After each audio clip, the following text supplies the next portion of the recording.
Overshooting in paintball has always been a thing, but I think we're seeing a little bit more of it lately. And it's not just about the number of shots, it's also where they're aiming. You know, shots to the pack, okay, but machine gunning off on someone's head, well, that kind of feels a little bit personal. And at this year's World Cup, overshooting was on full display, and it really kind of raises the question, is it passion, strategy, or is it just plain too much? Make sure to stick around to the end of this video for a treat from Kinetic Paintball. For new players or parents watching the game for the first time, those moments of overshooting might raise some red flags. They're not thinking about the rules and the context, they're just imagining their kid or themselves getting blasted like that. But I really kind of feel that overshooting isn't always bad. You know, back when I started playing, videos like 300 feet per second were huge, and they really showcase that aggressive and extreme nature of paintball. And that's honestly what kind of drew me into the sport. And that's one of the big questions I have, you know, is overshooting actually worse now than it was before, or are we just noticing it more? Some players, though, embrace that overshooting as a part of their style and earn a reputation. Take Alex Rodriguez, he's built a name for just being really aggressive up the center and headhunting guys.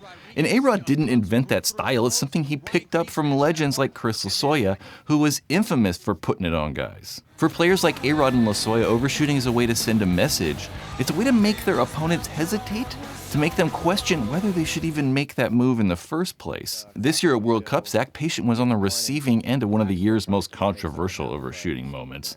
After trading out with Alice Goldman in the Snake, Patient found himself hit again and again and again.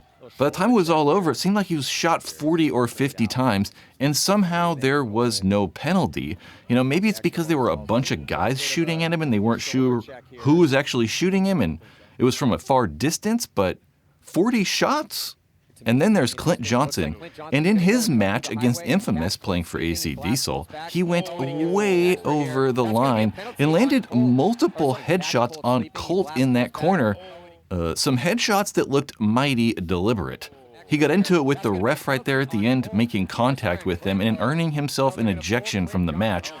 And honestly, it was well deserved. He also got a penalty for the overshooting, and then he made contact with the ref and didn't go well.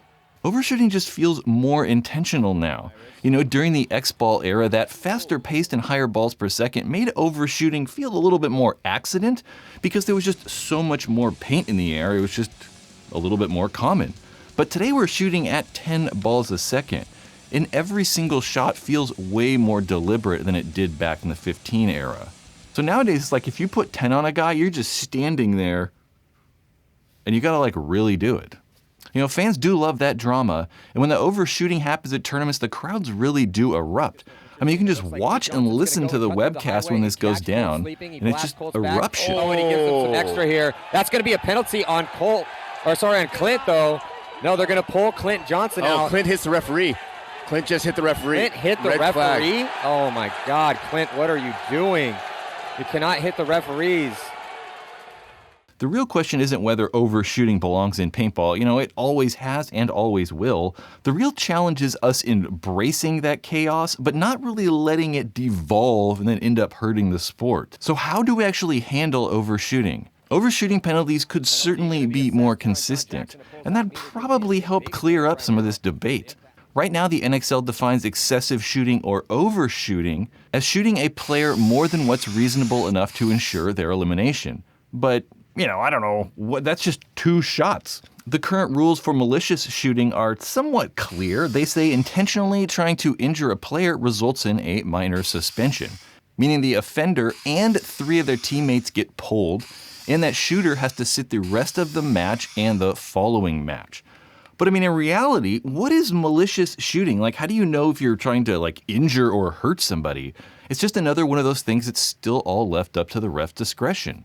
You know, most malicious overshooting incidents don't really even result in anything. I mean, very, very seldomly do we even see penalties thrown for it.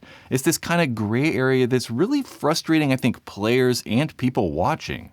And then it gets difficult because, like, what's deliberate? You know, how do the referees determine if you deliberately shot the guy to try to hurt him, or if maybe you really didn't see the paint break on him, so you pumped him up 15 more times? How do they know? And then there's the drama, but let's face it, these moments of intensity like the rivalries, overshooting, they definitely grab attention. And paintball thrives on that attention, right? We thrive on the chaos, that adrenaline. These moments definitely help showcase the, fun that paintball can be. But too much chaos, I really think that's where it hurts. That's where outsiders, especially new players and their parents, might see that excessive shooting as just unprofessional or even dirty. It's like Draymond Green's reputation in basketball. Some hardcore basketball fans like how he brings all that passion. But the casual viewer is kind of just left wondering why he hits so many guys in the nuts. And the same thing can apply to paintball. And there's a line between that excitement and disrespect. A single headshot, maybe two, that's intense and maybe part of the game. But repeated, deliberate headshots really do kind of cross into that dirty play. Just like Clint Johnson overshooting Colt, 1 or 2 extra shots might not have been a big deal, but just unloading multiple headshots, that's really kind of where it starts to cross that line into just being a dirty player. I kind of like it though, secretly. Just like last year, if we contrasted the Dylan Boyne and JC standoff, that was heated for sure, but it was much more of a fair fight. It didn't feel dirty because they were just both there unloading on each other. Might not look great, but it's certainly better than just some guy getting blasted in the back of the head for no reason. It kind of helps create the buzz, maybe a little bit of negative, but probably more good. What do you think? Does overshooting add to paintball's excitement, or is it just hurting the game? Let me know in a comment. The best pack that I have ever worn is the Kinetic KMP 2.0, the Kinetic Modular Pack. It's a modular design. You can remove the loops, add different belt sizes, or even replace individual parts. It also features a very unique narrow belt system compared to traditional packs, which makes it way easier to breathe. It has its own locking belt system, so it's extremely stable.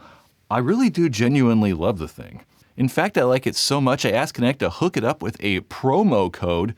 If you use code PBRML10 at checkout, you will save 10% off on your KMP 2.0.